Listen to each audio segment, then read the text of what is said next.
নমস্কার বন্ধুরা, আপনারা দেখছেন চাকরি সন্ধানী। আমি রয়েছি বাবন আপনাদের সঙ্গে। তো বন্ধুরা, ইতিমধ্যে কিন্তু একটি বিগ ব্রেকিং নিউজ উঠে এসে আবারও কিন্তু পাকিস্তানের শিরদাঁড়া ভাঙতে বিরাট বড় পদক্ষেপ নিল ভারত সরকার। তো আপনারা এই ভিডিওটিকে শুরু থেকে শেষ অবধি অবশ্যই দেখবেন। এখানে কিন্তু আমি সমস্ত ধরনের তথ্য আপনাদের সামনে তুলে ধরার চেষ্টা করব। আশা রাখবো যে এই ভিডিওটি আপনাদের ভালো লাগবে এবং পাশাপাশি বন্ধুরা, এই পদক্ষেপ সম্পর্কে আপনাদের কি মতামত সেটা অবশ্যই ভিডিওটি দেখার পর আমাকে জানিয়ে যাবেন নিচে এই ভিডিওটির কমেন্ট সেকশনে। তো চলুন দেরি না করে শুরু করা যাক আজকের এই ভিডিওটি।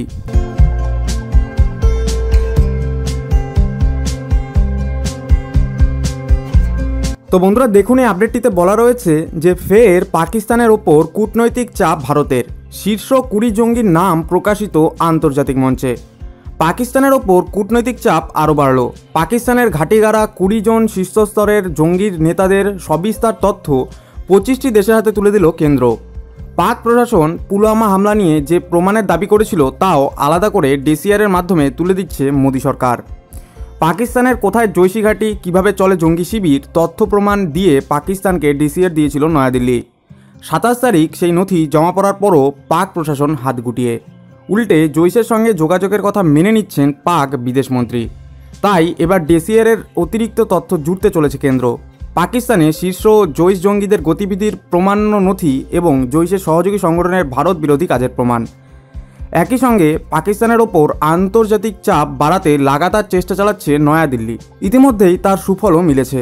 এবার এই কৌশলে আরও এক ধাপ এগোলেও কেন্দ্র। পাকিস্তানের ঘাঁটি গড়া 20 জন শীর্ষ জঙ্গি নেতার নামসহ যাবতীয় তথ্য 25টি দেশের হাতে তুলে দেওয়া হলো। পাকপন্থী সংগঠনগুলির শিরদাঁড়া ভেঙে দিতেও নির্দিষ্ট লক্ষ্যে এগোচ্ছে কেন্দ্র। গত 28শে ফেব্রুয়ারি জামাই ইসলামীকে নিষিদ্ধ করে কেন্দ্রীয় স্বরাষ্ট্রমন্ত্রক।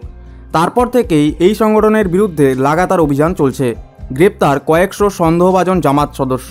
উপত্যকায় কয়েকশো মাদ্রাসা ও ধর্মীয় স্থান পরিচালনা করেন এই সংগঠন। তোমরা দেখতে পাচ্ছেন এখানে কিন্তু 20 জন শীর্ষ জঙ্গি নেতার নাম এবং তার যাবতীয় তথ্য কিন্তু ইতিমধ্যেই 25টি দেশের হাতে তুলে দেওয়া হয়েছে এবং যে ডিসিআর দেওয়া হয়েছিল পাকিস্তানকে প্রমাণস্বরূপ, সেই ডিসিআরের পরিপ্রেক্ষিতে কিন্তু পাকিস্তান সরকার কোনো ধরনের পদক্ষেপ নেয়নি। তারপরেই কিন্তু এই পদক্ষেপ নিল, এই বিরাট পদক্ষেপ নিল ভারত সরকার। তো বন্ধুরা, আশা রাখবো যে এই ভিডিওটি আপনাদের ভালো লেগেছে। যদি ভালো লেগে থাকে তাহলে অবশ্যই লাইক করবেন, চ্যানেলটিকে সাবস্ক্রাইব করবেন এবং এই ভিডিওটিকে আপনার ফ্যামিলি এবং ফ্রেন্ডসদের সঙ্গে শেয়ার করতে একদমই ভুলবেন না। ভিডিও দেখার জন্য অসংখ্য ধন্যবাদ।